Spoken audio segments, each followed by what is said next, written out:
جی جیسے کہ میں نے شروع میں کہا تھا کہ ہم ایک ڈینجرس نہج پہ آ کے پہنچ گئے ہیں.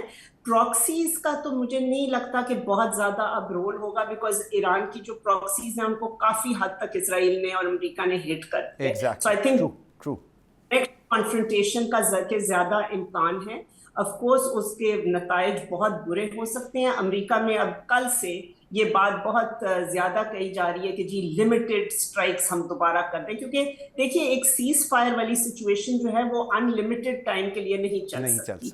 ابھی بھی دیر ہو گئی ہے کہ سیز فائر ہے اللہ کی فضل سے، لیکن آپ یا تو پوری طرح امن کی طرف جائیں یا خدا نہ خواستہ واپس جنگ کی طرف چلے جائیں. تو میں اس وقت تو پریڈکشن نہیں کر سکتی. میں سمجھتی ہوں کسی بھی طرف جا سکتی ہے بات. بالکل ٹھیک. عائشہ اعجاز خان صاحبہ، thank you very much, very grateful for your time. ناظرین، یہ جنگ کا نہیں بلکہ کنٹرول کا امتحان ہے، کیونکہ جب دباؤ ہتھیار بن جائے تو نتائج جنگ شروع ہونے سے پہلے ہی لکھے جاتے ہیں. ایک بریک لیتے ہیں ناظرین، میرے ساتھ رہیے گا. Welcome back after the break. جی ناظرین، دنیا ایک خطرناک موڑ پر کھڑی ہے جہاں صرف جنگ کا خطرہ نہیں بلکہ عالمی توانائی کے نظام میں ایک بڑی تبدیلی بھی سامنے آ چکی ہے. متحدہ عرب امارات کا اوپیک اور اوپیک پلس سے اخراج اس بات کا واضح اشارہ ہے کہ خلیجی ممالک اب کلیکٹیو انرجی فریم ورک سے نکل کر انڈیپینڈنٹ اسٹریٹجک ڈائریکشن کی طرف بڑھ رہے ہیں.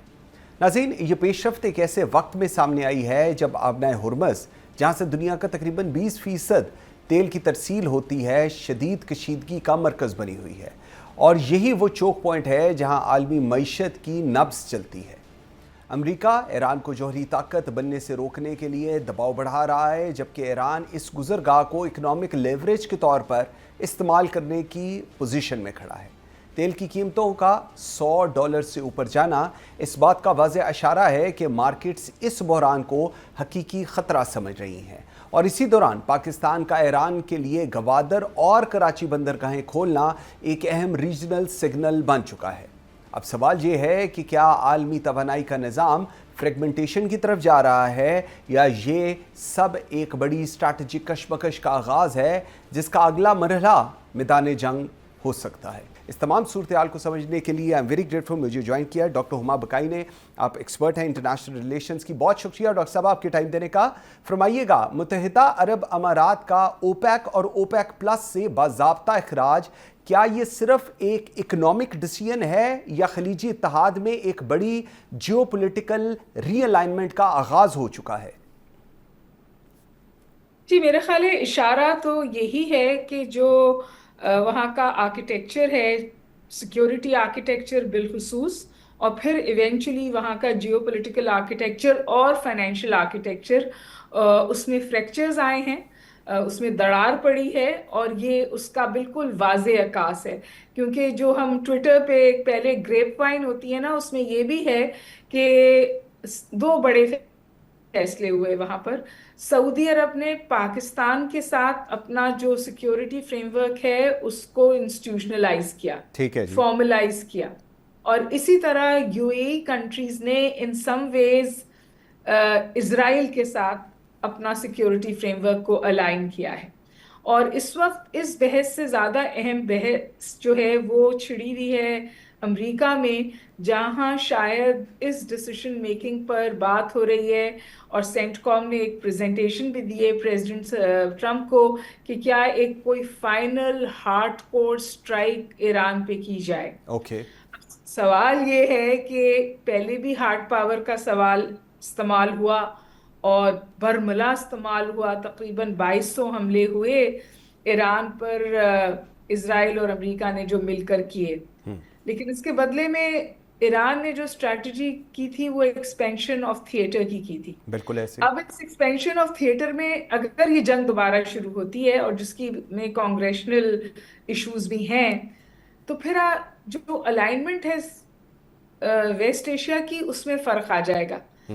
پہلے جب ایران پلٹ کے حملے کرتا تھا تو وہ سعودی عرب پہ بھی کرتا تھا، کیونکہ سعودی عرب میں اڈے تھے جہاں سے حملے کیے جاتے تھے. اب دیکھنا یہ ہے کہ کہاں سے حملے کیے جائیں گے اور کس طور پھر ایران جواب دے گا، کیونکہ ایران ڈپلومیسی میں انگیج تو ہے، لیکن وہ جیسے ہمیشہ کہا تھا کہ جی میں جو